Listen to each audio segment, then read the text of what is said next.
Assalamualaikum warahmatullahi wabarakatuh.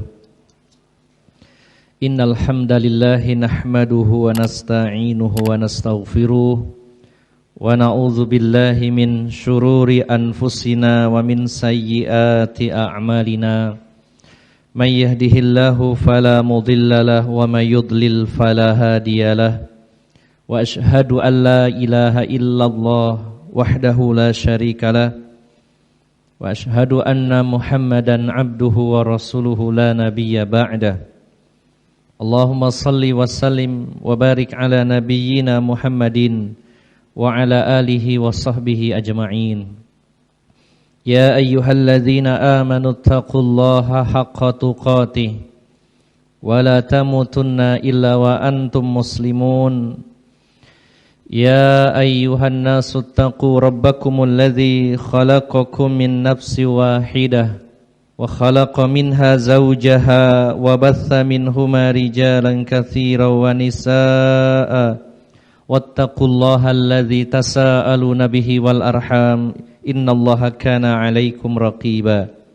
Ya ayyuhalladzina amanu taqullaha wa qulu qawlan sadida yuslih lakum a'malakum wa yaghfir lakum dhunubakum wa may yuti'illaha wa rasulahu faqad faza fawzan 'azima amma ba'd.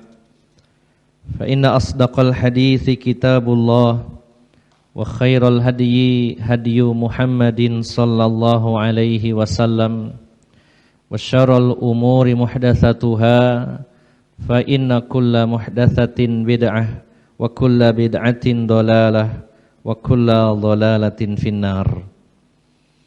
Bapak-bapak dan ibu-ibu jamaah Masjid Imam Syafi'i rahimani wa rahimakumullah, dan juga kaum muslimin dan muslimat yang sedang menyimak kajian ini secara online yang dirahmati Allah Subhanahu wa taala.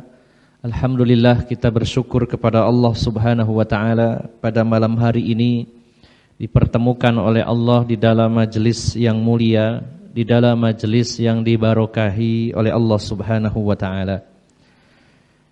Dalam kondisi hujan, namun tidak menjadi penghalang bagi bapak-bapak dan ibu-ibu hadir di majelis ilmu. Semoga Allah Subhanahu wa taala memberikan kepada kita semuanya ilmu yang bermanfaat, dan semoga Allah menjadikan kita sebagai hamba-hamba yang istiqomah di atas hidayahnya. Bapak-bapak dan ibu-ibu yang dimuliakan Allah Subhanahu wa ta'ala, kita akan melanjutkan kajian kitab Ghazawatur Rasuli sallallahu alaihi wasallam, yaitu tentang perang-perang yang dilakukan Rasulullah Muhammad sallallahu alaihi wasallam. Dan pada malam hari ini kita akan mengkaji dan membahas perang terakhir dalam kehidupan Rasulullah Muhammad sallallahu alaihi wasallam, yaitu perang Tabuk yang terjadi pada bulan Rajab tahun ke-9 Hijriyah. Artinya saat itu usia Rasulullah sallallahu alaihi wasallam 62 tahun dan hampir di penghujung kehidupan beliau di dunia ini.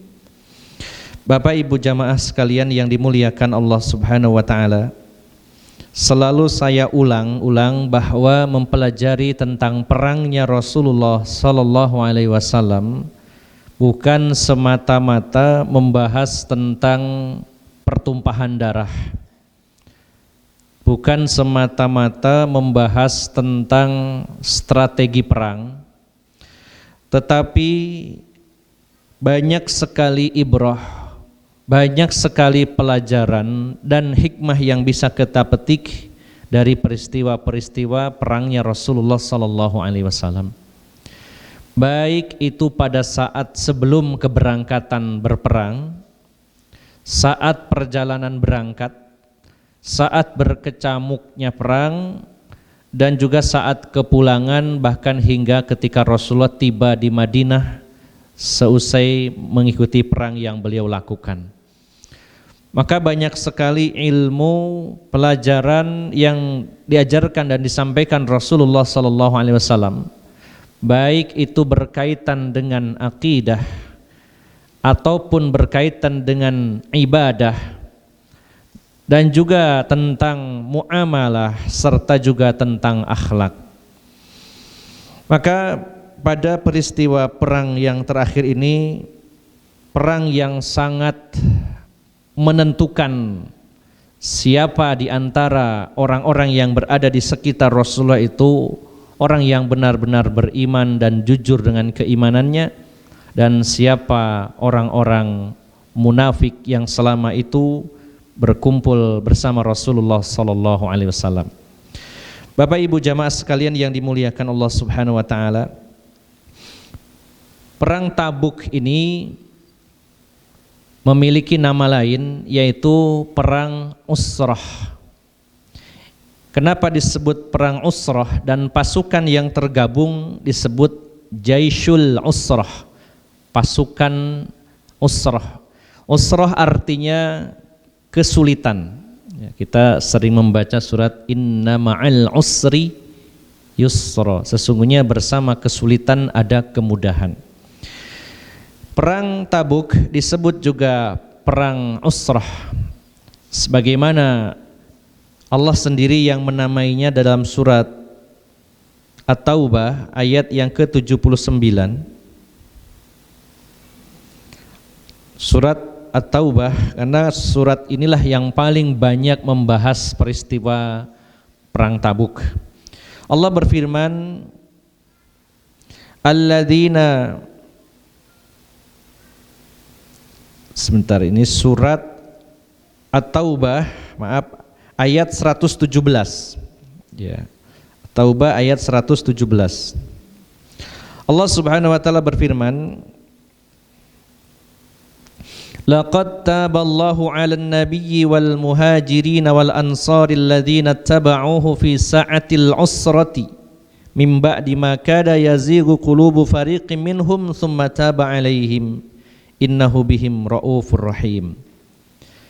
Sungguh Allah telah menerima taubat Nabi, orang-orang muhajirin dan orang-orang ansor yang mengikuti Nabi pada sa'atil usrah, pada saat-saat penuh kesulitan.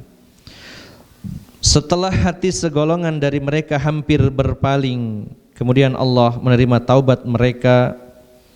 Sesungguhnya Allah Maha Pengasih lagi Maha Penyayang. Bapak Ibu jamaah sekalian yang dimuliakan Allah Subhanahu wa taala, penamaan Usrah, penuh kesulitan, memang sangat cocok sekali dengan kondisi saat itu. Pada bulan Rajab tahun ke-9, pada saat itu penduduk Madinah sedang menghadapi musim panas yang sangat terik. Dan saat itu pohon-pohon kurma serta buah-buahan lainnya sedang ranum-ranumnya, sedang rindang-rindangnya. Sehingga suasana ini suasana yang membuat orang-orang malas bepergian. Akan panen raya, kondisinya sangat kondusif. Menunggu sebentar lagi panen besar, menikmati hasil panen. Sementara cuaca sangat panas sekali. Dan itu membuat orang malas untuk bepergian. Yang kedua, situasinya adalah perjalanan dari Madinah menuju Tabuk. Kalau diukur jalan aspal pada hari ini, karena waktu itu tidak pernah diukur, tapi diukur di jalan aspal yang ada di kota Madinah sampai Tabuk itu sepanjang 778 mil. Kalau dikonversikan ke kilometer, 778 dikalikan 1,609 atau 1,61, kurang lebihnya 1250 km. Ya.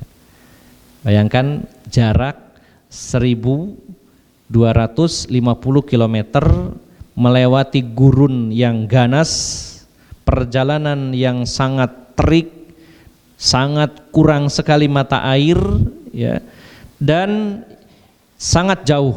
apalagi perjalanan saat itu ditempuh dengan kuda dan unta. 1250 kilometer ditempuh oleh Rasulullah SAW selama 20 hari. Bayangkan. Sedang musim panas di Madinah akan panen besar, kemudian malas bepergian sementara perjalanannya jauh dan itu ditempuh dengan sangat berat. Di bawah terik matahari dengan angin kencang. Kemudian yang ketiga beratnya adalah karena musuh yang dihadapi adalah pasukan Romawi yang berjumlah sangat besar dan itu pun bergabung dengan kabilah-kabilah Arab yang beragama Nasrani. Kurang lebih sebagian ahli sejarah mengatakannya ada sekitar 400.000 pasukan yang siap siaga di wilayah Tabuk. Bisa dibayangkan ini kita sejenak bisa berimajinasi membayangkan suasana yang sangat terik, panas di padang pasir, akan panen, kemudian perjalanannya jauh, harus ditempuh dengan unta dan kuda, kemudian menghadapi pasukan besar yang sangat berpengalaman dan bersenjata lengkap. Maka berat sekali perjuangan pada saat itu yang dilakukan Rasulullah dan kaum muslimin. Kemudian apa sebenarnya pemicu terjadinya perang Tabuk ini? Ada dua versi pendapat dari para ulama. Mayoritas para ulama ahli sejarah mengatakan bahwa Rasulullah SAW menerima informasi bahwa pasukan Romawi akan menyerang kota Madinah. Sehingga Rasulullah memutuskan agar mereka tidak datang ke Madinah, mending didatangi. Pendapat yang kedua yaitu yang disampaikan oleh Imam Ibnu Katsir rahimahullah. Beliau mengatakan bahwa tidak ada informasi tentang akan diserangnya Madinah oleh pasukan Romawi, namun Rasulullah memutuskan untuk perang karena memang kewajiban berjihad fisabilillah. Ketika posisi kaum muslimin kuat, maka diperkirakan apakah ada penghalang-penghalang dakwah yang harus dibasmi, maka dibasmi. Maka Rasulullah memandang bahwa keberadaan pasukan Romawi ini adalah ancaman, dan juga orang-orang ahli kitab dari kalangan Nasrani di Jaziratul Arab ini juga seringkali menjadi penghalang lajunya dakwah Islam sehingga perlu dilemahkan. Ini pendapat dari Imam Ibnu Katsir. Bapak Ibu jamaah sekalian yang dimuliakan Allah Subhanahu wa taala, padahal pada saat itu juga sebenarnya ada ancaman dari Raja Ghassan yang akan menyerang Madinah, namun ternyata tidak terbukti. Dan peristiwa itu juga sesaat setelah Rasulullah SAW menghajar, memboikot istri-istri beliau selama sebulan penuh. Ketika seorang sahabat mengabarkan kepada Umar, datang kepada Umar ibn Khattab dan dalam kondisi tergesa-gesa, lalu Umar bertanya, apakah pasukan Ghassan akan menyerang Madinah? Maka orang ini menjawab, tidak wahai Umar, akan tetapi Rasulullah SAW hampir saja menceraikan istri-istri mereka, istri-istri beliau. Ya. Maka Umar merasa bahwa putri beliau adalah salah satu istri Rasulullah, maka mendatangi Rasulullah SAW. Jadi sebenarnya saat itu sedang hangat-hangatnya berita bahwa pasukan Ghassan akan menyerang Madinah, tapi tidak terjadi. Tapi justru Rasulullah SAW mengumumkan kepada kaum muslimin untuk berangkat ke Tabuk. Bapak Ibu jamaah sekalian yang dimuliakan Allah Subhanahu wa taala, pada peristiwa perang Tabuk ini berbeda dengan peristiwa perang-perang sebelumnya, di mana Rasulullah SAW biasanya menyembunyikan dan merahasiakan ya tentang perang ya. Jadi tahunya kaum muslimin hanya disuruh berangkat, dan itu pun biasanya mendadak untuk menjaga ya, kekuatan kaum muslimin dan juga untuk mengantisipasi musuh mempersiapkan diri. Maka Rasulullah sering merahasiakan perang beliau bahkan kepada para sahabat terdekat. Bahkan pada peristiwa penaklukan kota Mekah, Rasulullah merahasiakannya kepada siapapun, termasuk kepada orang yang paling dicintai Rasulullah dari kalangan laki-laki yaitu Abu Bakar, dan juga merahasiakannya dari wanita yang paling dicintai Rasulullah sallallahu alaihi wasallam yaitu Ummul Mukminin Aisyah radhiyallahu anha. Sehingga orang-orang Mekah tidak tahu kalau datang pasukan yang besar sebanyak 10.000 kecuali setelah masuk wilayah kurang dari kira-kira 22 km menjelang kota Mekah, barulah Mekah tahu bahwa mereka akan diserang. Sehingga mereka tidak siap dan tidak melawan sama sekali. Tetapi pada perang Tabuk ini Rasulullah justru sebaliknya. Beliau mengumumkan dengan sangat gamblang tentang akan memberangkatkan pasukan menuju mata air Tabuk. Apa alasannya Rasulullah membedakan strategi perangnya dibandingkan perang yang lain-lainnya selain perang Tabuk? Yang pertama, Rasulullah mempertimbangkan karena jarak perjalanan yang sangat jauh sehingga butuh persiapan lebih. Kalau dirahasiakan dan mendadak, bagaimana mempersiapkannya? Perjalanannya sejauh itu. Kemudian yang kedua, banyaknya jumlah musuh yang jumlahnya ratusan ribu. Kalau tidak diberitahukan sejak awal, maka para sahabat kaum muslimin dikhawatirkan tidak siap menghadapinya. Maka harus diberitahukan secara detail dan sejelas-jelasnya. Kemudian yang ketiga, karena pada saat itu sedang mengalami masa-masa kering, panas yang terik, sehingga para sahabat membutuhkan kesiapan yang lebih secara mental, secara fisik, secara logistik, perbekalan dan lain-lainnya. Perlu persiapan banyak. Sehingga Rasulullah perlu mengantisipasi itu dengan mengumumkan secara terbuka. Yang keempat, karena pada saat itu hampir seluruh Jaziratul Arab sudah takluk di bawah Islam, sehingga Rasulullah tidak perlu merahasiakannya lagi karena orang-orang yang berada di wilayah dekat dengan beliau sudah masuk Islam dan mendukung beliau, sehingga tidak perlu dirahasiakan lagi. Ini kurang lebih mengapa Rasulullah SAW mengumumkan secara jelas di awal keberangkatan pasukan kaum muslimin. Maka setelah Rasulullah mengumumkan bahwa akan perang dan menuju Tabuk, berbondong-bondong kaum muslimin mendaftarkan diri dan mempersiapkan diri, sehingga terkumpullah pasukan sebanyak 30.000 personil. Para ahli strategi perang menyimpulkan bahwa perkembangan Islam adalah perkembangan yang sehat karena jumlah pasukan dari satu perang ke perang berikutnya terus bertambah. Udah perang tapi bukannya berkurang pasukannya, tapi malah terus bertambah. Pada peristiwa perang Badar Kubro, pasukan muslim hanya 313. Kemudian pada peristiwa perang Uhud 700, hampir 2 kali lipat lebih. Kemudian pada peristiwa perang Khandaq 3.000 pasukan. Kemudian pada saat Fathu Mekah 10.000 pasukan, melonjak 3 kali lipat lebih. Kemudian pada peristiwa perang Hunain sebanyak 12.000 personil. Dan pada perang berikutnya, perang Tabuk, sebanyak 30.000 personil, 2 kali lipat lebih dari pasukan sebelumnya. Jadi berkembang terus. Ini menunjukkan pertumbuhan yang sehat dalam tubuh kaum muslimin dengan berjumlahnya pasukan.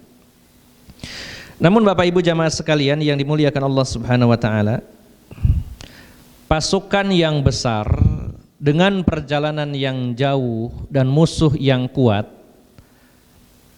memunculkan problem, yaitu dibutuhkannya bekal yang banyak termasuk kendaraan. Bukan berarti pasukannya besar sementara perjalanan jauh, lalu ini sebuah hal yang mudah bagi Rasulullah dan kaum muslimin. Maka Rasulullah dan kaum muslimin membutuhkan perbekalan dan juga kendaraan untuk berperang yang sangat banyak untuk 30.000 pasukan ini. Maka Rasulullah SAW sebelum keberangkatan beliau berkhutbah di hadapan kaum muslimin.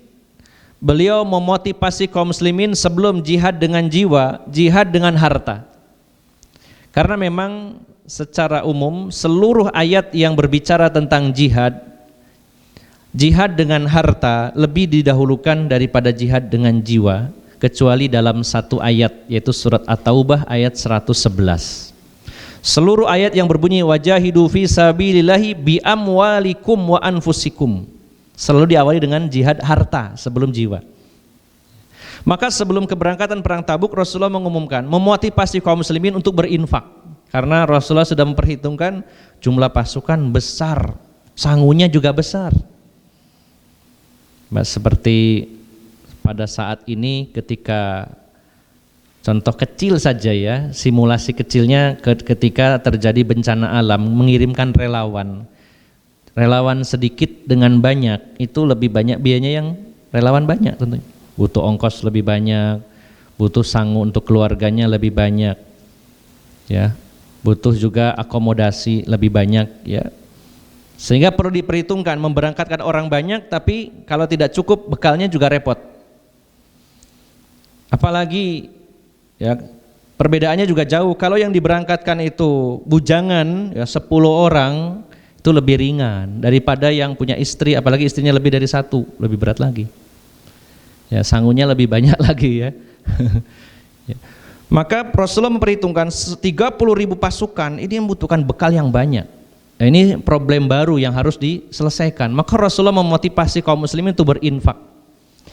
Dan disinilah bukti betapa hebatnya para sahabat, dan sejarah mencatat bagaimana kehebatan jihad para sahabat dari sisi harta ketika sesaat sebelum keberangkatan pasukan ke Tabuk. Ketika Rasulullah memotivasi kaum muslimin, maka pertama kali yang berdiri Rasulullah ketika mengatakan siapa yang menginfakkan hartanya di jalan Allah untuk peristiwa perang ini maka baginya surga. Maka berdirilah Utsman bin Affan radhiyallahu anhu. Beliau adalah salah satu konglomerat pada saat itu. Beliau menyampaikan, ya Rasulullah, saya sumbang 100 awalnya, saya sumbang 100 ekor unta bersama pelananya plus muatannya. Coba berapa Pak kira-kira itu 100 ekor unta? Kemudian setelah itu beliau duduk dan Rasulullah mengumumkan kembali, memotivasi lagi, siapa lagi yang ingin surga silakan berinfak. Maka berdiri lagi Utsman meralat yang tadi, wahai Rasulullah saya ralat enggak 100, saya tambahkan jadi 200 ekor unta bersama pelananya dan bersama muatannya. Kemudian duduk lagi. Dan Rasulullah memotivasi lagi para sahabat. Lalu ketiga kalinya Utsman bin Affan berdiri, ya Rasulullah saya ralat kembali, saya tambahkan jadi 300 ekor unta bersama pelananya dan juga bersama muatannya. Mahal ya Pak? Pelana kuda berapa Bang Hendra? 1 unit berapa ya? Berapa? 1 juta. Ya itu gambarnya pelana 1 ekor kuda ya, 1 juta. Nah ini kalau unta mungkin lebih besar pelananya ya. Dan muatannya maksudnya perbekalan logistik di situ. Dan harga unta bisa mencapai antara 30 sampai 50 juta per ekor. Yang apalagi ini unta perang ya, lebih bagus lagi, bukan unta untuk kurban. Unta perang harus yang sehat, kuat, perjalanannya jauh, pasti lebih mahal. Anggap saja 50 juta. Tinggal ngalikan aja 50 juta dikalikan 300. Berapa itu? Berapa? 15 miliar. Belum pelananya, belum muatannya. Masya Allah, berarti dipikir-pikir kaya sekali ya sahabat Utsman ini. Bisa nyumbang untanya saja 15 miliar kalau diuangkan sekarang, belum lagi pelananya, belum lagi penumpangnya. Luar biasa. Walaupun kaya, mengeluarkan uang segitu banyaknya tidak mudah. Ini ujian keimanan, subhanallah. Dengan mudahnya mengeluarkan 300 ekor unta, diberikan begitu saja bersama pelana dan juga muatannya. Dan itu disiapkan untuk pasukan Islam. Ya, sehingga nantinya pada perjalanan berangkat perang ke Tabuk itu 10 orang itu 1 ekor unta gantian, tetap kurang ya. Sebagian sudah punya masing-masing, disumbang juga dari orang-orang kaya, tapi masih tetap kurang, sehingga 10 orang yaitu bergantian menaiki 1 ekor unta, yang 9 jalan, yang 1 naik, gantian begitu. Masya Allah ya. Kemudian setelah itu datanglah Umar ibn al-Khattab radhiyallahu anhu. Beliau setelah mendengar motivasi dari Rasulullah, beliau pulang ke rumahnya, lalu mengkalkulasi hartanya beliau. Lalu beliau sisihkan separuh hartanya dan separuhnya diserahkan kepada Rasulullah SAW. Dengan pada saat itu berpikiran mungkin inilah saatnya saya akan mengalahkan infaknya Abu Bakar As-Siddiq, karena ini infak terbesar saya, 50% harta, jumlahnya banyak, 50%. Maka saat Umar datang di hadapan Rasulullah, di sana sudah ada Abu Bakar As-Siddiq, dan Umar mendahului, wahai Rasulullah, saya ingin berinfak untuk peristiwa perang Tabuk ini jumlahnya sekian. Lalu Rasulullah bertanya, apa yang kamu sisakan untuk keluargamu? Yang saya sisakan untuk keluarga saya itu senilai dengan yang saya serahkan, artinya 50%. Kemudian setelah itu Abu Bakar menghadap, ya Rasulullah, saya kesini bawa 100% harta saya. Lalu untuk keluargamu disisakan berapa? Aku sisakan Allah dan Rasulnya. Habis semuanya, diserahkan untuk peristiwa perang ini. Luar biasa. Ini 3 orang kaya. Kemudian Abdurrahman bin Auf menyumbang 2.000 dirham, dan itu juga separuh dari hartanya beliau. Beliau seorang pengusaha, menyumbang 2.000 dirham alias 50% dari hartanya. Dan juga ada beberapa sahabat lain, diantaranya Al-Abbas bin Abdul Muthalib, paman Rasulullah SAW, menyumbang dalam jumlah yang cukup besar. Kemudian juga Muhammad bin Maslamah. Muhammad bin Maslamah ini yang pernah mengeksekusi seorang pendeta Yahudi, Ka'ab bin Al-Ashraf, ketika menghina Rasulullah SAW. Rasulullah mengumumkan, ini Ka'ab bin Al-Ashraf menghina Rasulullah dan menghina para muslimah dengan syair-syairnya. Siapa yang ingin menyenangkan aku dalam kasus Ka'ab bin Al-Ashraf ini, maka Muhammad bin Maslamah lah yang mengeksekusinya, dipenggal lehernya dan kepalanya dibawa di hadapan Rasulullah. Ini penghina Nabi, wahai Rasulullah. Dan Rasulullah mendoakan kebaikan baginya. Dulu seperti itu. Nah, sekarang nggak bisa kayak gitu. Menghina Nabi, lihat bawa ini kepalanya. Ya, negerinya negeri hukum yang berlaku ya. Nah, ini juga salah satu penyumbang, yaitu Muhammad bin Maslamah, dan juga ada yang lainnya yaitu Asim bin Adi. Dan ternyata bukan hanya orang-orang kaya saja yang menyumbang, tapi orang-orang yang dianggap fakir miskin pun berbondong-bondong menyumbang, tetap menyumbang. Bukan sing sugih ae lah, aku wis pas-pasan ya. Ada di antara mereka, di antaranya Abu Uqail yang membawa setengah sok ya. Jadi kurang lebih sekitar 1,5 sampai 1,5 kilo kurma disumbangkan. Ya Rasulullah, saya punyanya cuma ini. Nah, dan pada saat itu orang-orang munafik menggembosi jihadnya para sahabat dalam jihad harta dengan cara bagaimana? Kepada orang-orang kaya, orang-orang munafik ini menyebarkan isu bahwa mereka berinfak dalam rangka pamer, riya. Ya. Jadi orang-orang kaya dituduh mereka, wah ini ajang untuk memamerkan sodako orang-orang kaya itu, digembosi seperti itu. Dan kepada orang-orang miskin yang nyumbang itu mereka menghina, melecehkannya supaya down mentalnya sehingga tidak jadi bersodakoh. Nanti akan kita bahas di akhir tentang sikap orang-orang munafik ini. Maka ini gambaran awal sesaat sebelum keberangkatan kaum muslimin menuju mata air Tabuk. Setelah semua dipersiapkan, maka Rasulullah memilih Muhammad bin Maslamah untuk menjadi pemimpin Madinah sementara. Setiap kepergian Rasulullah tidak ada kekosongan kepemimpinan, karena kekosongan kepemimpinan itu berbahaya sekali ya. Satu perkumpulan, satu komunitas nggak ada pemimpinnya, ini kocar kacir ya. Maka Rasulullah tidak pernah membiarkan seperti itu. Ketika beliau berangkat, maka diisi oleh Muhammad bin Maslamah sementara memimpin kota Madinah. Kemudian Rasulullah menugaskan Ali bin Abi Thalib untuk menjaga keluarga beliau sallallahu alaihi wasallam. Dan orang-orang munafik menghembuskan isu bahwa sesungguhnya Rasulullah tidak tega kepada Ali bin Abi Thalib untuk mengajaknya perang. Dan ini didengar oleh Ali bin Abi Thalib, maka Ali bin Abi Thalib menyusul Rasulullah sallallahu alaihi wasallam. Enggak terima, beliau seorang pendekar yang gagah berani, lalu ada yang menebarkan isu bahwa Rasulullah itu enggak tega mengajak Ali bin Abi Thalib, maka enggak terima, maka berangkat langsung menyusul Rasulullah. Di tengah perjalanan disusullah Rasulullah, dan Rasulullah bertanya, kenapa kamu nyusul? Saya dibilangnya orang-orang katanya engkau tidak tega meninggalkan saya, maka saya enggak terima, saya nyusul. Maka Rasulullah mengatakan, wahai Ali, posisi engkau ya denganku ibaratnya Nabi Musa dengan Nabi Harun, hanya saja engkau tidak mendapatkan wahyu dari Allah Subhanahu wa taala. Maka kembalilah, jagalah keluargaku di sana. Maka akhirnya kembali lagi Ali bin Abi Thalib menjaga keluarga. Dan ini disalahgunakan oleh orang-orang Syiah bahwa ini sebuah wasiat Rasulullah bahwa penggantinya Rasulullah sewafatnya beliau adalah Ali bin Abi Thalib. Padahal Rasulullah hanya memerintahkan bukan menjaga Madinah menjadi pemimpin, bukan, tapi menjaga keluarga Rasulullah sallallahu alaihi wasallam.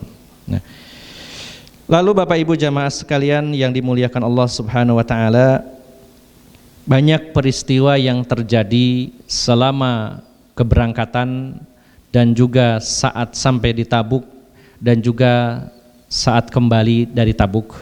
Namun karena begitu panjang akan saya rangkum dalam satu tema, yaitu 5 tipe manusia dalam menghadapi kesulitan perjuangan. Karena nanti secara umum, secara global, dari proses keberangkatan, perjalanan sampai di Tabuk, saat kepulangan dan sampai saat di Madinah, ini ada, saya rangkum sendiri, ada kurang lebih 5 tipe manusia saat menghadapi kesulitan-kesulitan yang berat dalam berjuang membela agama Allah Subhanahu wa taala. Dan nanti kita akan bisa muhasabah, bisa introspeksi diri, termasuk tipe yang manakah kita. Ada 5 ya. Yang pertama yaitu mukmin yang berjihad dengan harta dan jiwa mereka. Mukmin yang sebenarnya, dan mereka berjihad dengan harta yang mereka miliki dan jiwa mereka.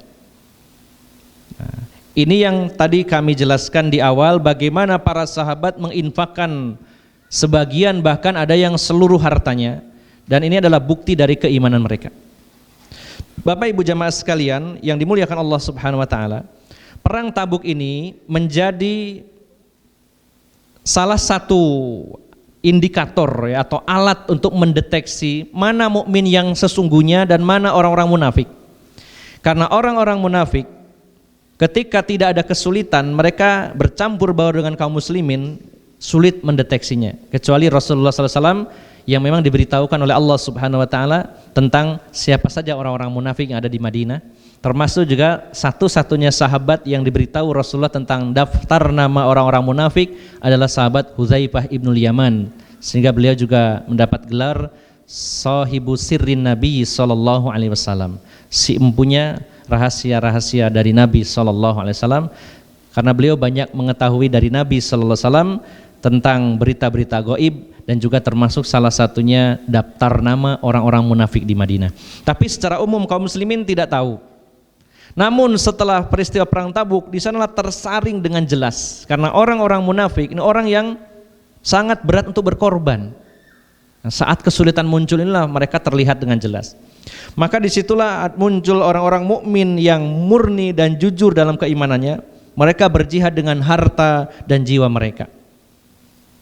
Karena jihad itu bukan pilihan, pilih harta dulu atau jiwa, tapi dua-duanya kalau mampu. Allah selalu berfirman, wajahidu fi sabilillahi bi amwalikum wa anfusikum. Berjihadlah kalian di jalan Allah Subhanahu wa taala dengan harta dan jiwa. Artinya dua-duanya, kalau memang dua-duanya memiliki kemampuan. Ya. Bukan hanya ini saya kan punya duit ya, yang penting duitnya keluar lah, saya nggak usah ikut. Padahal ada waktu, ada kesempatan. Maka Islam mengajarkan dua-duanya. Ya. Kalau memang tidak mampu secara jiwa, badannya mungkin sibuk, mungkin ada urusan yang lain, minimal hartanya. Ya. Atau tidak punya harta, ada tenaga, ada fisiknya, ikut. Ya, jangan sampai hartanya nggak keluar, orangnya nggak keluar. Padahal dia punya kemampuan di bidang itu. Ya. Jangan sampai seperti itu. Ini yang pertama. Sudah azan ya? Belum? Sudah Mas Anto? Azan ya? Ya, baru dapat satu. Tipe yang pertama yang paling ideal adalah yang pertama, yaitu seorang mukmin yang memiliki keimanan secara benar sehingga mereka berjihad dengan harta dan jiwa mereka. Insya Allah setelah adzan kita lanjutkan, yaitu tipe yang kedua. Monggo muadzin adzan dulu. Bismillah, alhamdulillah, wassalatu wassalamu ala rasulillah wa ala alihi wa sahbihi wa mawalah, amma ba'd. Bapak Ibu jamaah sekalian yang dimuliakan Allah Subhanahu wa ta'ala, 5 tipe manusia dalam menghadapi sulitnya perjuangan. Yang pertama adalah orang-orang yang beriman kepada Allah Subhanahu wa ta'ala, sehingga mereka berjuang dan berjihad di jalannya baik dengan harta dan jiwa mereka. Ada 2 ayat yang memotivasi mereka, dan ini ayat-ayat turun ketika akan berangkatnya Rasulullah SAW dan kaum muslimin menuju Tabuk. Itu yang pertama dalam surat At-Taubah ayat yang ke-38.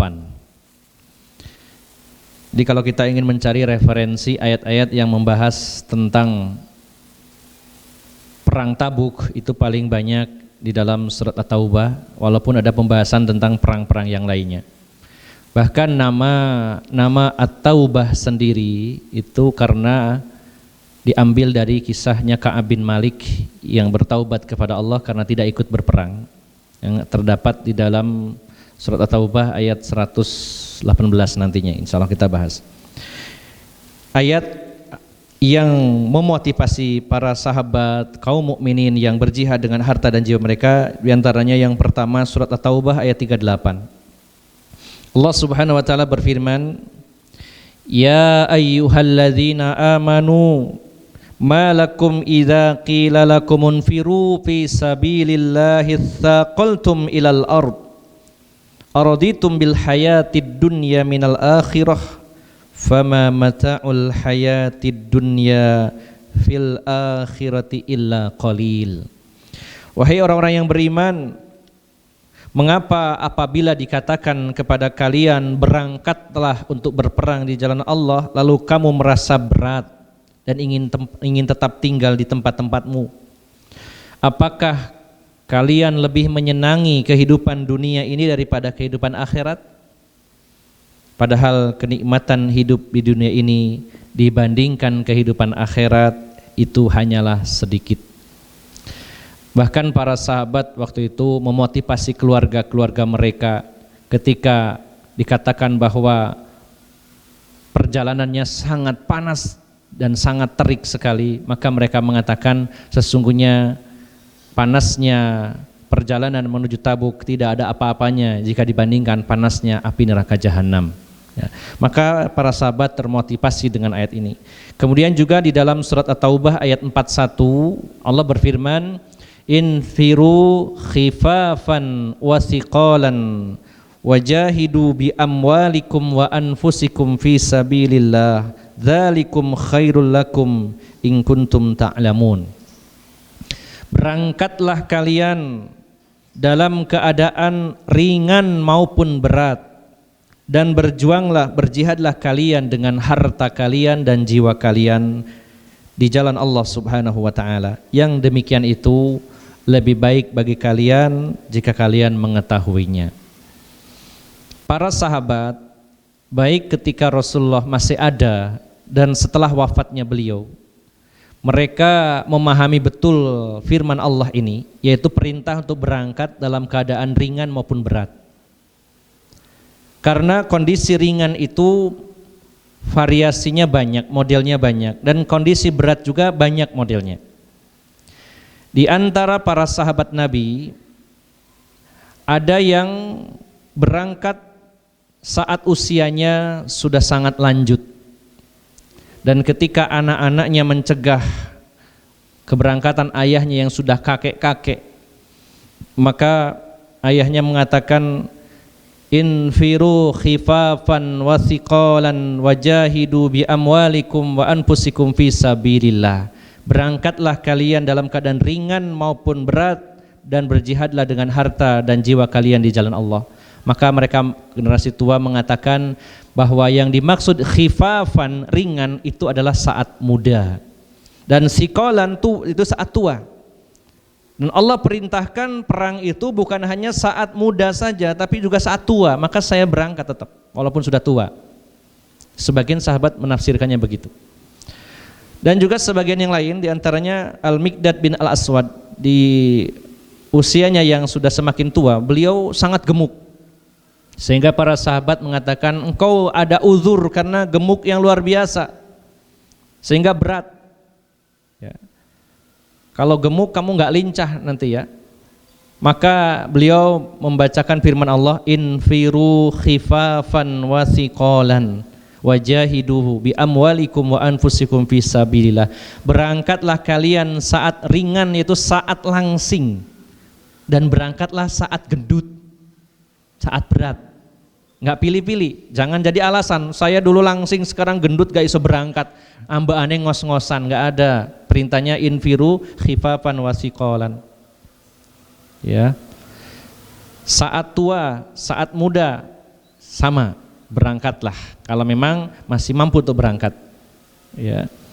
Dan juga di sini dalam tafsirnya, baik dalam keadaan miskin maupun kondisi kaya, dengan catatan mampu melakukannya.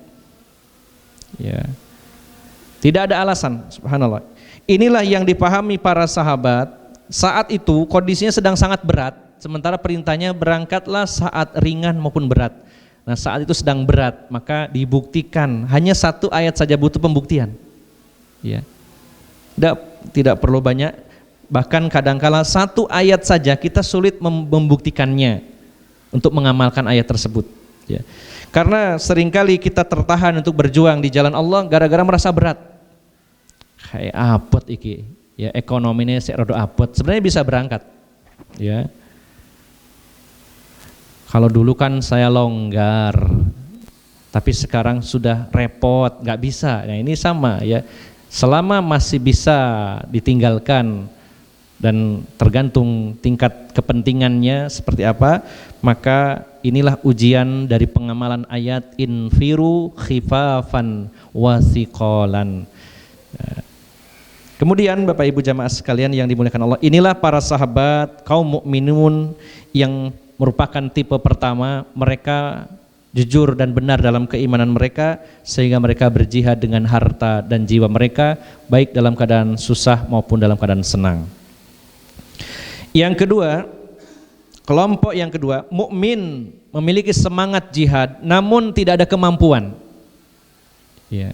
Sebenarnya dia punya spirit, punya kemampuan, punya semangat. Ya. Punya kemauan yang keras, tapi apa daya, tidak ada kemampuan. Dan Allah Subhanahu wa taala memaafkan mereka ketika mereka tidak berangkat. Pada peristiwa perang Tabuk ini, ada sekelompok sahabat yang dikenal dengan sebutan ya komunitasnya bernama Asy'ariyin, karena dipimpin oleh Abu Musa al-Asy'ari.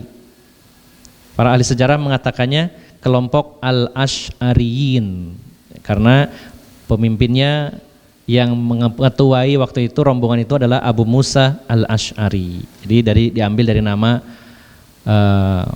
pemimpinnya. Jadi kalau yang mimpinnya Pak Yugo, maka Yugo Iyin gitu ya. Mungkin begitu ya.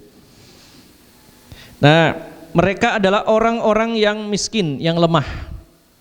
Tidak punya bekal, tidak punya kendaraan. Allah Subhanahu wa taala menjelaskannya di dalam surat At-Taubah ayat 91 dan 92. Bagi orang-orang yang mukmin punya semangat jihad tapi tidak mampu. Allah berfirman di ayat yang ke-91, Laisa 'alal dhu'afa'i wala 'alal marda wala 'alal ladzina la yajiduna ma yunfiquna harajun idza nasahu lillahi wa rasulih ma 'alal muhsinina min sabil wallahu ghafurur rahim. Tidak ada dosa bagi orang-orang yang lemah, yang dimaksud orang yang cacat. Tidak ada dosa, mereka tidak berangkat dalam jihad pada saat itu. Yaitu orang-orang yang lemah, dengan nama lain adalah orang-orang yang cacat. Wala alal mardo, dan juga tidak ada dosa, dimaafkan orang yang punya semangat jihad tapi sakit waktu itu tidak bisa berangkat. Sakit yang menghalangi mereka untuk berangkat. Ya.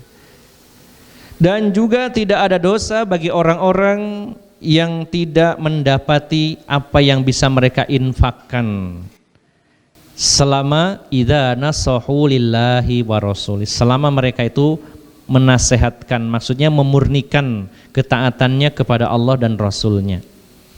Ini juga ayat ini berkaitan dengan hadis Nabi yang berbunyi ad-dinun nasihah, agama adalah nasihat. Kulna liman ya Rasulullah, para sahabat bertanya, nasihat untuk siapa? Lillahi wali kitabihi wali rasulihi wali a'immatil muslimina wa ammatihim. Nasihat itu untuk Allah, kitabnya, rasulnya, para pemimpin muslim dan juga kaum muslimin secara umum. Maka maksud nasihat kepada Allah dan rasulnya bukan berarti kita menceramahi Allah, bukan. Di sini idza nasahu lillahi wa rasuli adalah nasahu, nama lainnya sinonimnya adalah ya, nasoha adalah khalaso, mengikhlaskan, memurnikan.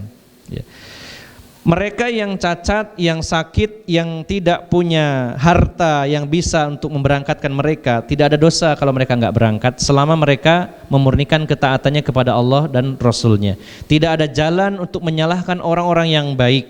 Dan Allah Maha Pengampun lagi Maha Penyayang. Lalu ayat yang kedua 92, wala 'alal ladzina idza ma atauka litahmilahum qulta la ajidu ma ahmilukum alaihi tawallaw wa a'yunuhum tafidu minad dam'i hazana alla yajidu ma yunfikun. Dan tidak pula berdosa atas orang-orang yang datang kepadamu wahai Muhammad, agar engkau memberi kendaraan kepada mereka, lalu mereka lalu engkau menjawab kepada mereka, tidak ada kendaraan yang bisa mengangkut kalian. Maka mereka undur diri dan berpaling dari hadapan Rasulullah sallallahu alaihi wasallam, dan air mata mereka mengalir, menangis, bersedih karena tidak bisa berangkat bersama Rasulullah sallallahu alaihi wasallam. Maka tidak ada dosa bagi mereka.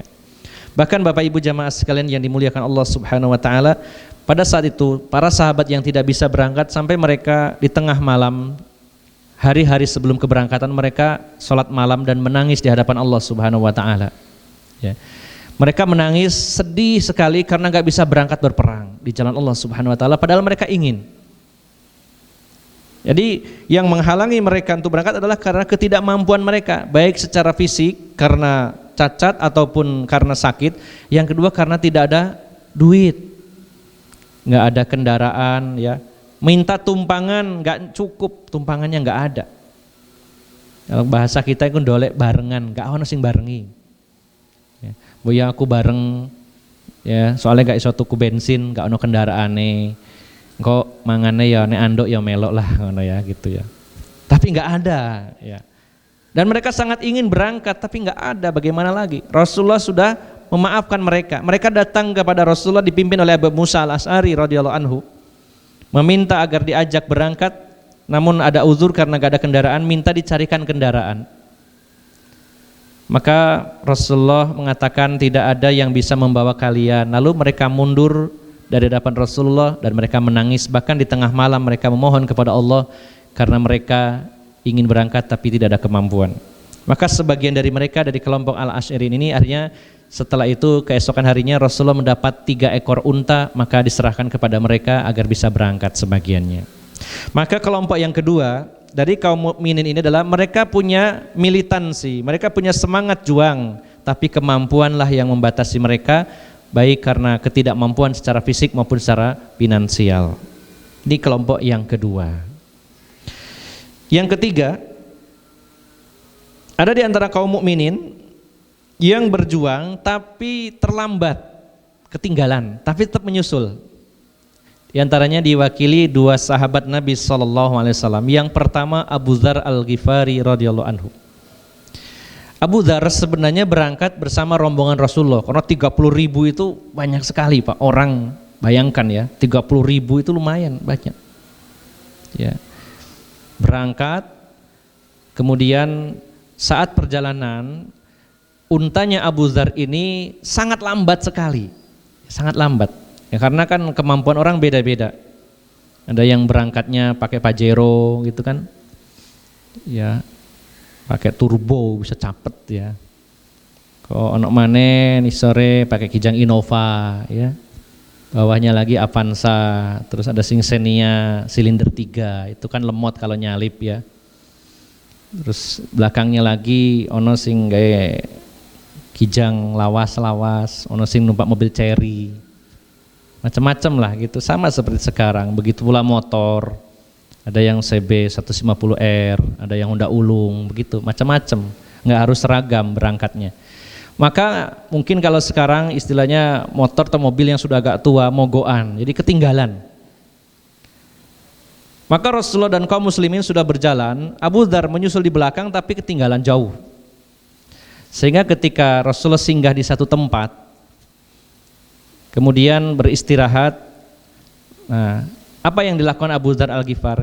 Karena untanya ini sangat lamban, akhirnya beliau turun dari untanya, kemudian perbekalannya beliau angkat di atas pundaknya dan berjalan kaki sendirian. Di tengah gurun yang sangat panas dan sendirian, resikonya lebih besar, sendirian. Maka beliau jalan kaki mencari bekas-bekas jejak pasukan kaum muslimin. Beliau jalan kaki, berhari-hari menyusul Rasulullah SAW. Dan akhirnya suatu hari ketika Rasulullah istirahat dari kejauhan, para sahabat melapornya, Rasulullah ada seorang laki-laki dari kejauhan. Maka Rasulullah bersabda, saya menduganya itu adalah Abu Dzar Al-Ghifari. Dia berjalan sendirian dan mati sendirian dan dibangkitkan sendirian. Nah, ada 3 kata sabda Rasulullah, dia berjalan sendirian dan mati sendirian dan dibangkitkan sendirian. Maka benar ternyata yang sampai di hadapan Rasulullah adalah Abu Dzar Al-Ghifari dan melaporkannya, Rasulullah kendaraan saya lambat sekali, maka saya tinggalkan saja, daripada mogok-mogok terus saya tinggalkan, saya jalan kaki ya, untuk menyusul engkau. Didoakan Rasulullah SAW. Maka di kemudian hari, di zaman Khalifah Utsman bin Affan, ketika terjadi banyak fitnah, maka beliau adalah orang yang mengasingkan diri. Karena ingin tidak terlibat dalam fitnah terjadi di antara kaum muslimin, beliau mengasingkan diri ke daerah Robazah. Maka di akhir hayatnya beliau ditemani istri dan pelayannya. Beliau berwasiat, nanti kalau saya meninggal dunia, tolong dimandikan dan dikafani, terus taruh di jalan. Pesannya begitu. Maka ketika meninggal dunia, istri dan pelayannya merawatnya, kemudian ditaruh di jalan. Dan ada musafir, rombongan musafir yang melintas, hampir saja melindas, menginjak jenazahnya Abu Dzar, dan pemimpin kafilahnya adalah Ibnu Mas'ud radhiyallahu anhu. Beliau bertanya kepada istrinya, ini apa-apaan kok ada orang terbujur di jalanan gini? Maka istrinya menceritakan bahwa itu adalah jenazahnya Abu Dzar Al-Ghifari. Maka Ibnu Mas'ud turun dari kendaraannya dan beliau menangis dan beliau membacakan hadis Nabi, sesungguhnya Rasulullah bersabda, semoga Allah merahmati Abu Dzar, dia meninggal sendirian, kemudian dia berjalan sendirian dan meninggal sendirian dan akan dibangkitkan sendirian. Maka apa yang disabdakan Rasulullah terbukti pada hari itu di zaman Khalifah Utsman ibnu Affan radhiyallahu anhu.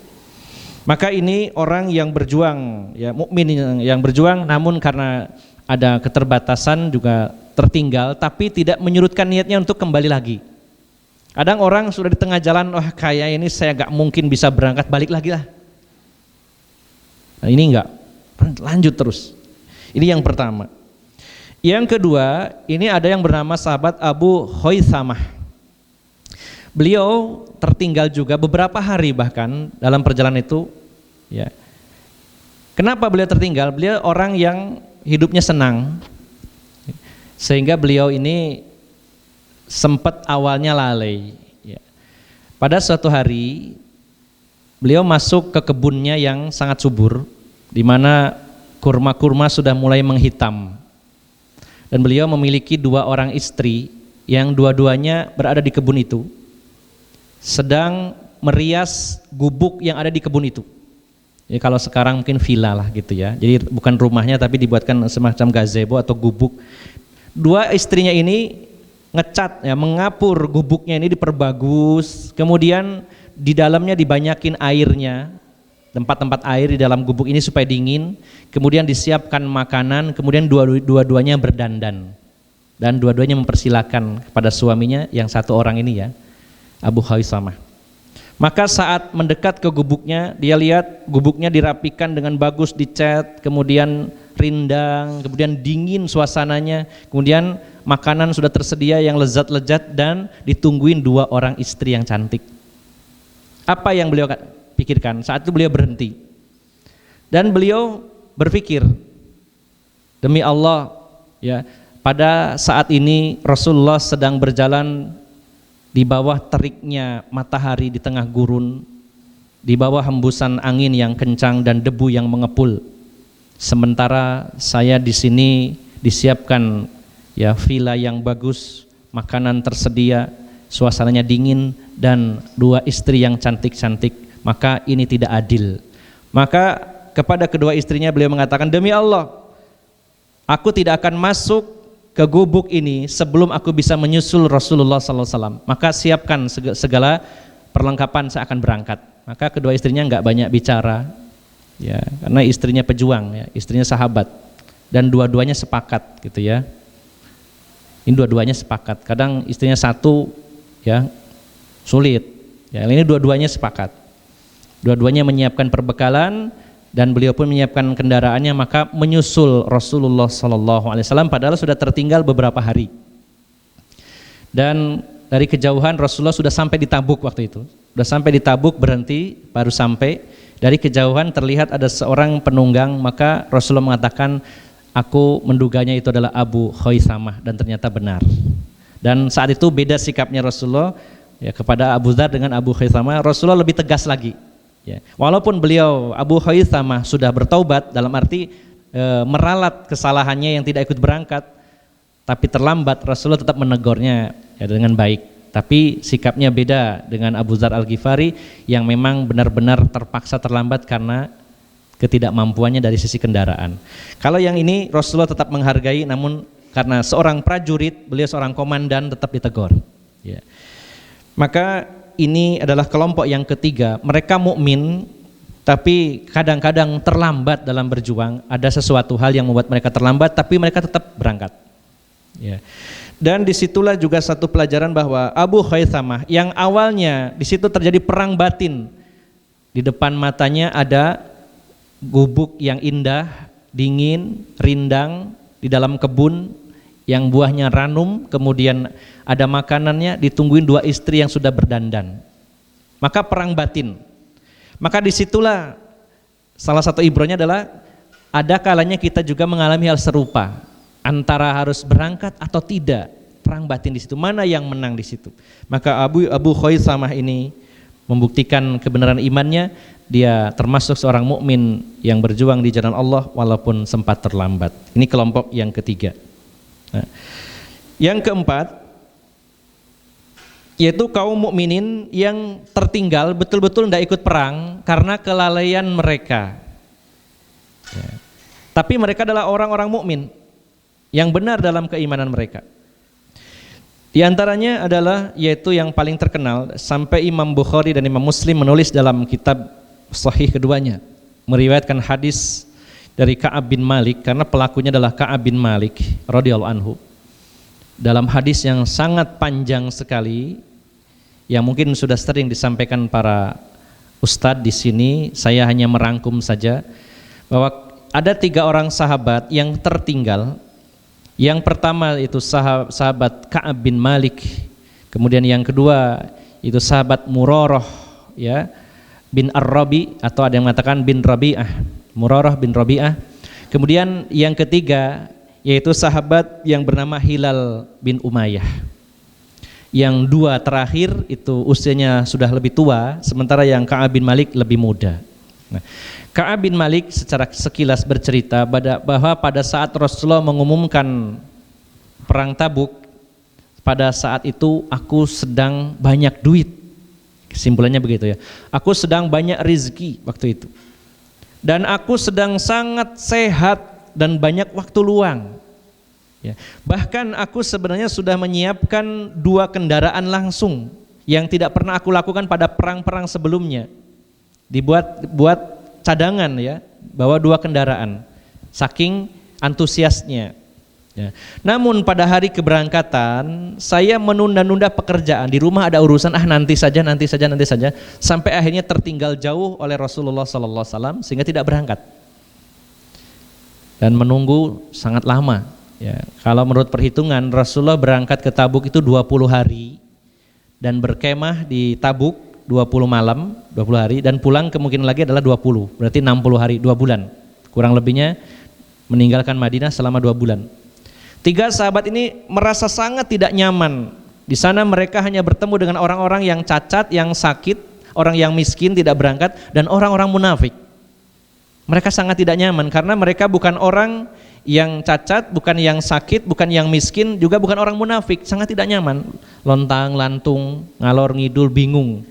Ya.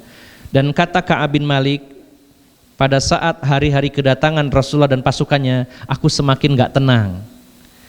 Yang sebenarnya bisa saja saya mencari alasan. Maka ketika Rasulullah sampai di Madinah, seperti biasa beliau masuk ke masjid lalu sholat 2 rakaat sebelum ke rumah beliau, dan ini kebiasaan Rasulullah setelah safar. Maka saat itulah orang-orang berbondong-bondong mengajukan alasan kenapa tidak berangkat. Dan aku pun menghadap Rasulullah SAW. Sebenarnya di awal aku berpikir aku akan berbohong dan itu akan membuat aku selamat, tapi akhirnya aku rubah, aku ralat. Maka aku katakan di hadapan Rasulullah, ya Rasulullah, demi Allah sesungguhnya aku adalah seorang ahli debat dan pandai bersilat lidah. Demi Allah, seandainya aku berbohong pada hari ini, aku sangat bisa, tapi demi Allah aku tidak bisa berbohong di hadapan engkau, wahai Rasulullah. Maka aku tidak berangkat berperang karena memang aku lalai, karena aku menunda-nunda pekerjaan. Maka kata Rasulullah, aku tidak bisa memutuskan, wahai Ka'ab bin Malik, tunggulah apa yang Allah putuskan untuk kamu. Maka setelah itu pulanglah Ka'ab bin Malik, dan keesokan harinya Rasulullah mengumumkan kepada kaum muslimin bahwa 3 orang ini harus dihajar, diboikot. Ya. Tidak boleh disapa, kalau menyapa jangan dijawab, tidak boleh diucapkan salam, kalau dia mengucapkan salam jangan dibales. Berlangsung selama 50 hari 50 malam. Ya. Bahkan Ka'ab bin Malik mengatakan pada pertengahan masa-masa beliau dihajar, beliau mengatakan 2 sahabatku yaitu Hilal dan Murarah, dua-duanya lebih tua dan kedua-duanya tiap hari siang malam nangis di rumah menyesali perbuatan mereka. Sementara aku yang paling muda, aku lebih tegar, aku masih bisa berjalan-jalan, masih sholat berjamaah ke masjid dan bertemu dengan Rasulullah dan kaum muslimin. Dan pada suatu hari saya datang ke Masjid Nabawi, di sana ada Rasulullah dan para sahabat. Lalu saya curi-curi pandang Rasulullah, berharap Rasulullah memaafkan. Ya. Tapi Rasulullah tidak memperdulikan aku, katanya. Sehingga ketika itu aku akan sholat, Rasulullah ngelirik melihat aku, dan aku merasa dilihat, maka melihat Rasulullah, tapi Rasul memalingkan wajahnya, gitu. Sampai segitunya. Ya, saking nyeselnya. Ya. Kemudian kurang lebih 10 hari terakhir dalam masa boikot itu, Rasulullah memerintahkan 3 sahabat ini, semua istri-istrinya jangan melayani mereka, jangan melayani suaminya, jauhi, ya, ditambah berat lagi. Dan akhirnya istri Murarah dan juga Hilal bin Umayyah menghadap Rasulullah setelah beberapa hari. Mereka keduanya minta uzur, ya Rasulullah, ya Hilal dan Murarah ini sudah tua, kami tidak mungkin bisa meninggalkannya, kami mohon izin untuk bisa merawat keduanya. Maka diizinkan Rasulullah SAW. Dan saat itu ada yang menyarankan kepada Ka'ab bin Malik, wahai Ka'ab bin Malik, apa kamu gak nyuruh istrimu minta izin kepada Rasulullah supaya melayani kamu? Kata Ka'ab bin Malik, enggak, saya sudah sungkan sekali sama Rasulullah SAW. Maka beliau sampai 50 hari 50 malam diboikot oleh Rasulullah dan kaum muslimin. Sehingga akhirnya pada suatu pagi setelah sholat subuh, Rasulullah SAW menerima wahyu firman Allah Subhanahu wa taala, yaitu di dalam surat At-Taubah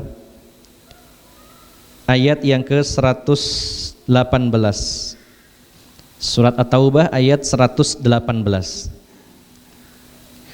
Wa 'alal thalathatil ladzina khulifu hatta idza daqat 'alaihimul ardu bima rahubat wa daqat 'alaihim anfusuhum wa dhannu wa dhannu alla malja'a minallahi illa ilaihi tsumma taba 'alaihim liyatubu innallaha huwat tawwabur rahim.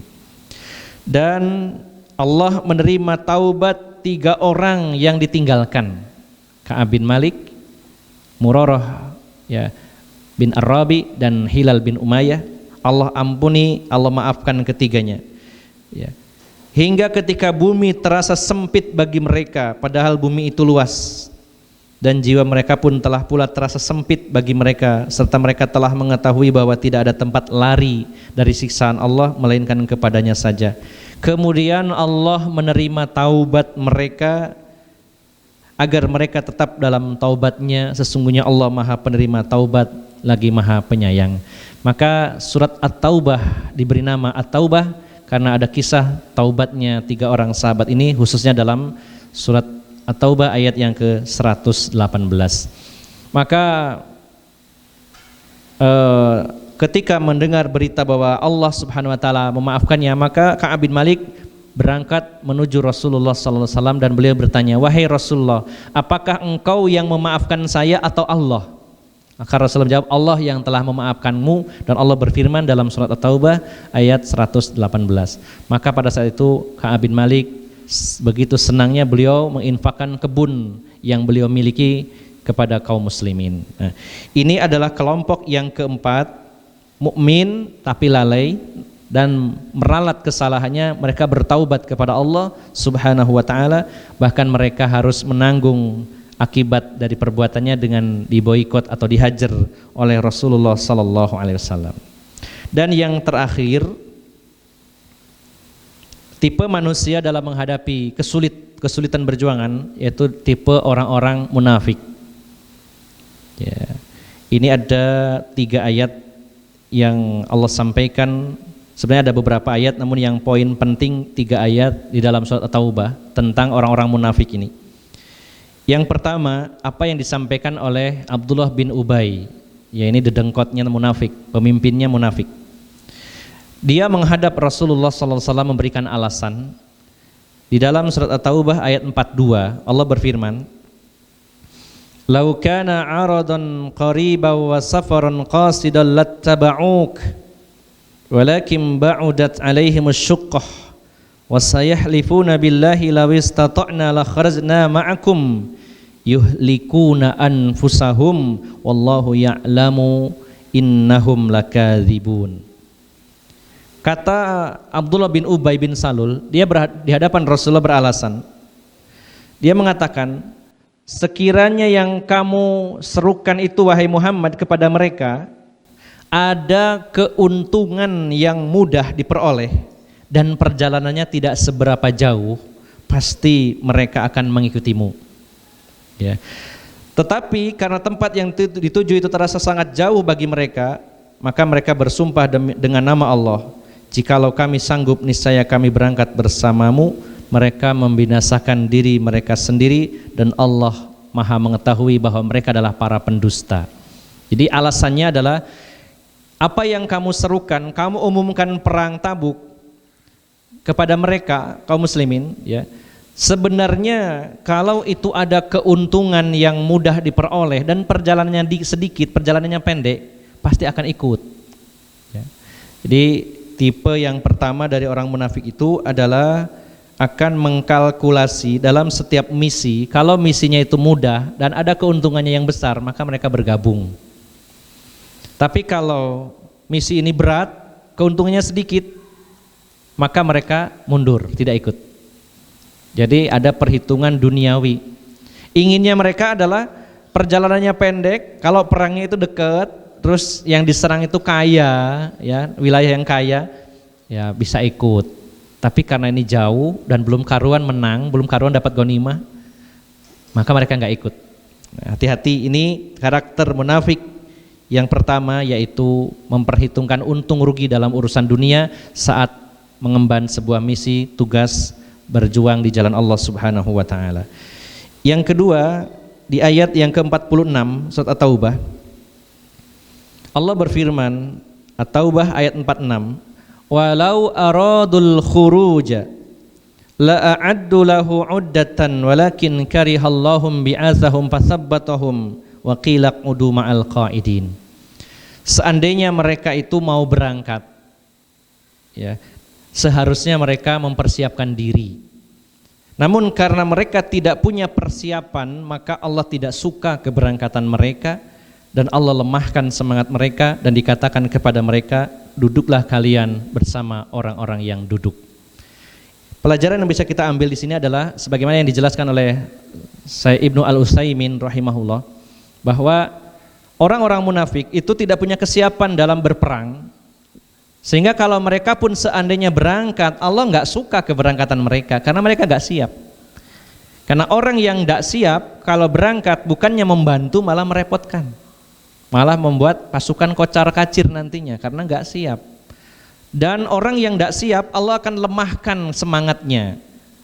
Dan akhirnya mending Allah mengatakan kepada mereka, mending kalian nggak usah ikut sekalian.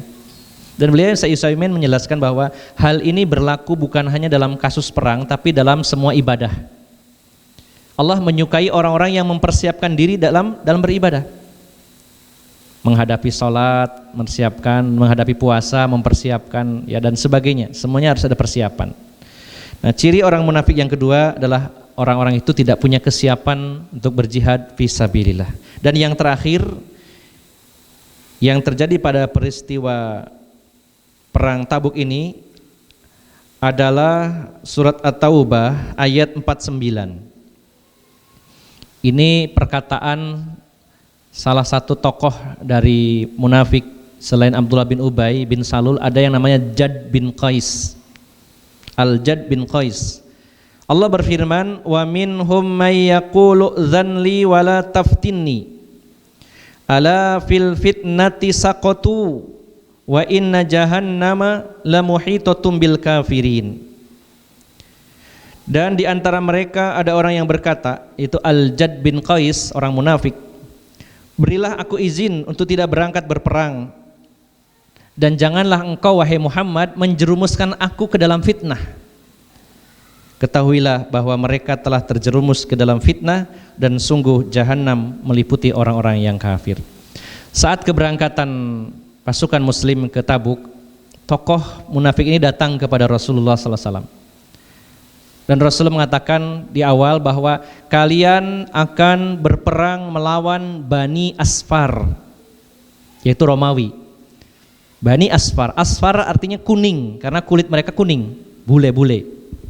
Ya. Kata Rasulullah, kalian akan berperang menghadapi Bani Asfar yang kulitnya kuning. Maka Al-Jad bin Qais datang kepada Rasulullah, ya Rasulullah, bukankah saya ini terkenal di kampung ini, saya adalah seorang laki-laki yang gampang kepincut. Apa kepincut itu ya? Seorang laki-laki yang gampang sekali tergoda wanita. Nah, apalagi yang didatangi itu wanita berkulit kuning, bule. Waduh, piye jal ngono ya, bahasa kitanya begitu. Lawang wanita biasa aja saya tertarik, lah ini apalagi yang akan didatangi orang Romawi, wanita-wanitanya pasti seksi-seksi, cantik-cantik, kuning-kuning. Maka engkau jangan jatuhkan saya ke dalam fitnah. Saya nggak usah berangkat saja gitu Rasulullah. Maka Rasulullah diam dan berpaling dari hadapan Al-Jad bin Qais ini. Jadi ada tipe orang yang ketika diajak berjuang, dia alasannya saya takut terjatuh dalam fitnah, mending nggak berangkat. Akhirnya nggak berangkat. Maka Allah tegaskan, ala fil fitnati saqatu, sungguh sebelum mereka berangkat mereka sudah jatuh dalam fitnah itu.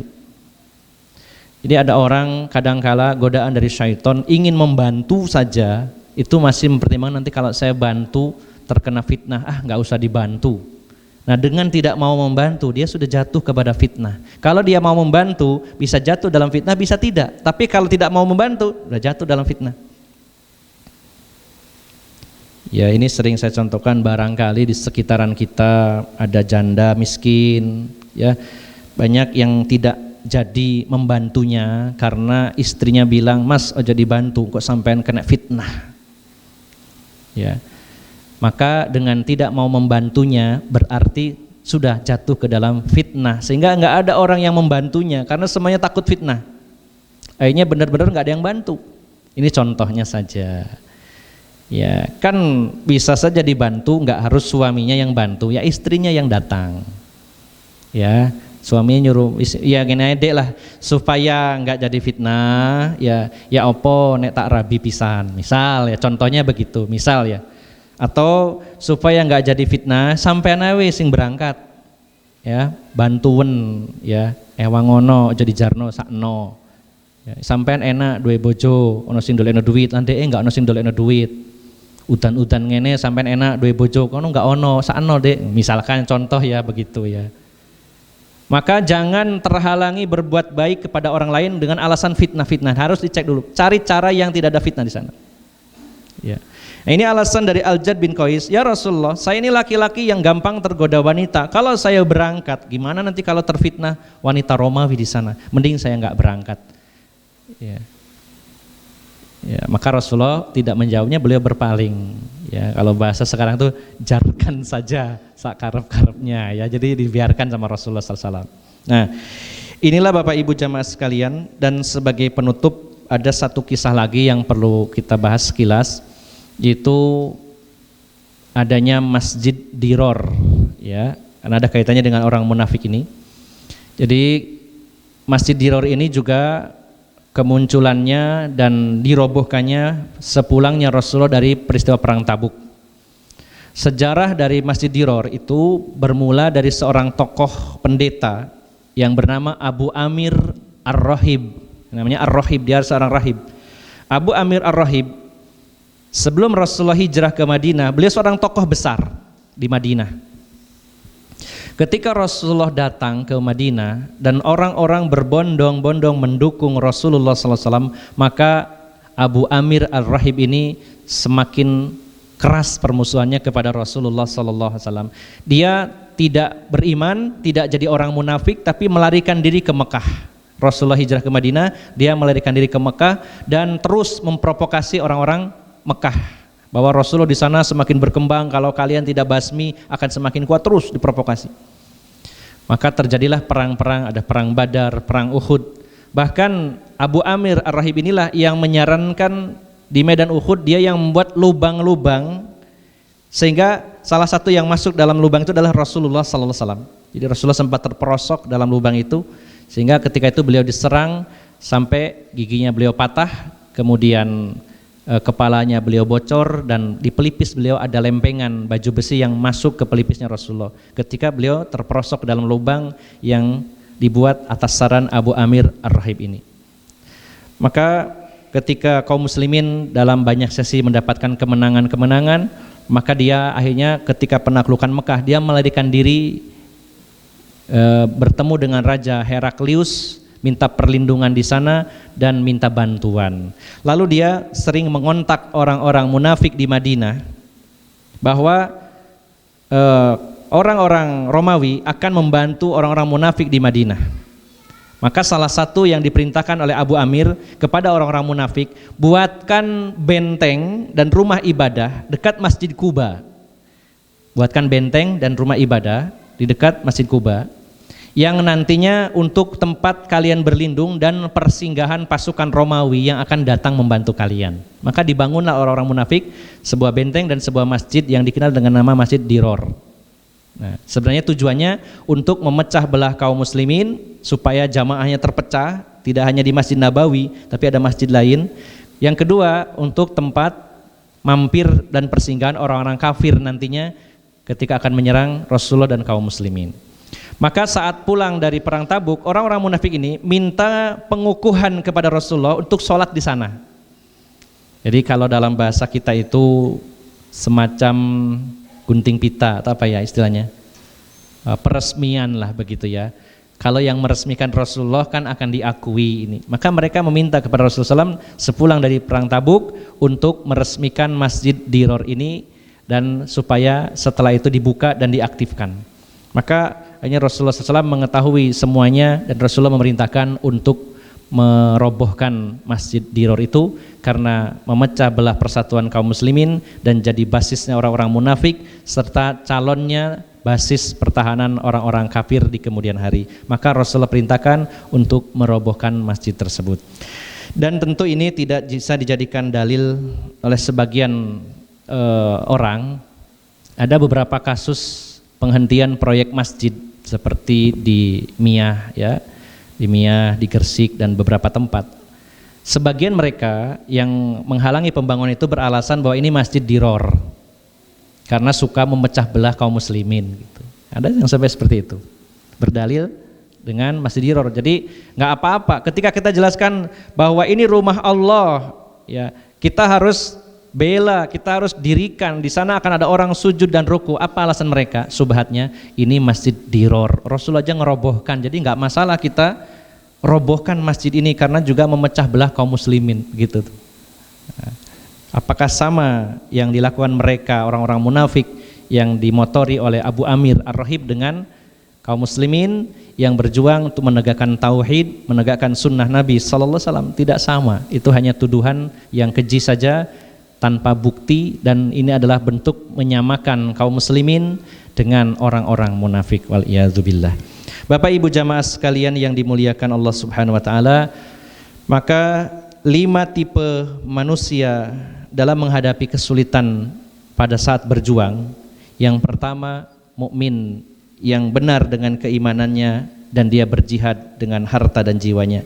Yang kedua, mukmin yang memiliki semangat juang namun tidak memiliki kemampuan, baik karena tidak memiliki harta, karena cacat atau sakit, maka Allah maafkan mereka. Yang ketiga, seorang mukmin yang mau berjuang namun ada kalanya lalai dan terlambat, tapi tetap berusaha mengoreksi kesalahannya dengan cara menyusul ya, ikut bergabung walaupun harus menyusul. Yang keempat yaitu mukmin yang sebenarnya punya kemampuan namun karena kelalaian dan menunda-nunda pekerjaan sehingga mereka tidak ikut terlibat dalam perjuangan, sebagaimana Ka'ab bin Malik, Murarah bin Rabi'ah dan Hilal bin Umayyah. Dan yang kelima itu orang-orang munafik yang memang benar-benar mereka tidak ikut berjuang dengan banyak alasan, diantaranya karena kalkulasi perhitungan yang tidak menguntungkan, yang kedua karena gak punya kesiapan, yang ketiga karena takut terjatuh ke dalam fitnah yang sejatinya sebenarnya mereka sudah terjatuh dalam fitnah.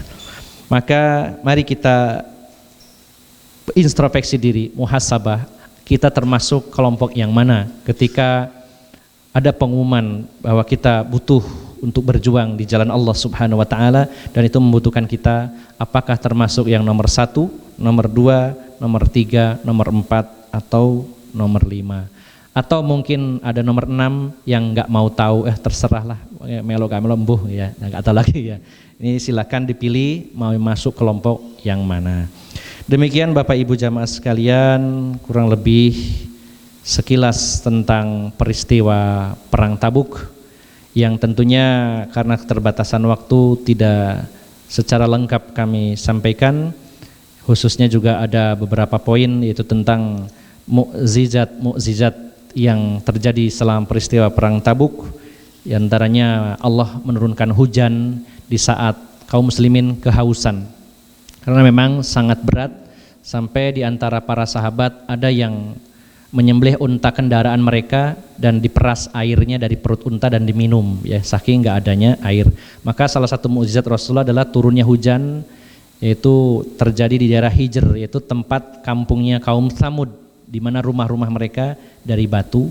Dan sebagaimana manusia biasa, ketika melewati Hijr atau rumah batu itu, para sahabat banyak yang masuk ke dalamnya ya, seperti kita lah dalam perjalanan, wah ini ada situs bersejarah, selfie gitu biasa. Para sahabat juga begitu, namun ditegur oleh Rasulullah SAW, jangan masuk ke dalam rumahnya, jangan minum air dari sumurnya, karena mereka adalah kaum yang dibinasakan oleh Allah Subhanahu wa taala. Maka diturunkan hujan sehingga para sahabat bisa mengumpulkan air hujan. Kemudian juga hilangnya unta Rasulullah SAW, sehingga ada seorang munafik yang ikut sebenarnya dari rombongan dan mencemooh Rasulullah, yang katanya Rasulullah itu sudah dapat wahyu tapi hanya hilang unta saja nggak tahu. Maka Rasulullah menyampaikan kepada para sahabat bahwa ada seorang munafik yang berkata begini-begini, padahal Rasulullah tidak mendengarnya, tapi dapat wahyu dari Allah Subhanahu wa taala. Kemudian Rasulullah menyebutkan untanya ada di lembah ini, di jalan ini, dan tersangkut tali kekangnya di ranting pohon dan ditemukan di tempat tersebut. Dan juga tentang makanan para sahabat yang hampir kelaparan karena kehabisan makanan. Lalu para sahabat mengusulkan untuk menyembelih unta-unta mereka. Kata Umar bin Khattab, "Ya Rasulullah, kalau untanya disembelih lalu kita pulang naik apa?" Nah, kalau dulu kan unta selain jadi kendaraan juga bisa jadi makanan gitu ya. Nah, kalau sekarang mobil nggak bisa jadi makanan ya. Tapi kalau unta disembelih bisa dimakan. Maka kata Umar, kalau dimakan kita pulang naik apa? Gimana kalau kita kumpulkan makanan yang tersisa ya wahai Rasulullah, lalu engkau berdoa kepada Allah, minta barokah kepada Allah. Karena walaupun sedikit, kalau barokah kenyang. Karena Rasulullah memerintahkan kepada para sahabat, apa yang tersisa? Ada yang cuman punya jagung segenggam ditaruh. Ada yang cuman kurma beberapa butir ditaruh. Bahkan ada yang cuma punya remahan roti ditaruh di atas kulit yang disediakan oleh para sahabat. Lalu Rasul berdoa kepada Allah Subhanahu wa taala, dan setelah berdoa seluruh pasukan yang berjumlah segitu banyaknya, mereka semuanya mengambil makanan itu sampai kenyang dan membawanya di bejana-bejana mereka dan gak habis-habis. Ini diantara mukjizat Rasulullah SAW. Termasuk juga mata air Tabuk yang tadinya hanya menetes, dengan doanya Rasulullah akhirnya airnya deras hingga hari ini, dan Rasulullah menyatakan bahwa wilayah Tabuk nanti suatu saat akan jadi wilayah yang sangat subur, dan pada hari ini wilayah Tabuk sangat subur, banyak pepohonan yang rindang di sana. Ini diantara mukjizat yang terjadi selama peristiwa perang Tabuk. Nah, semoga kita mendapatkan banyak ibroh dari peristiwa perang-perang yang dilakukan Rasulullah SAW, dan ini adalah materi terakhir dalam kitab Ghazawatur Rasul SAW. Dan apabila Allah masih memberikan kesempatan kita bertemu, insya Allah bisa kita bahas kitab yang lainnya pada bulan berikutnya. Dari awal hingga akhir, apabila ada salah ucap dan salah sikap, saya mohon maaf yang sebesar-besarnya. Aqulu qawli hadza wa astaghfirullah li wa lakum wa akhiru da'wana anil hamdulillahi rabbil alamin. Wassalamualaikum warahmatullahi wabarakatuh.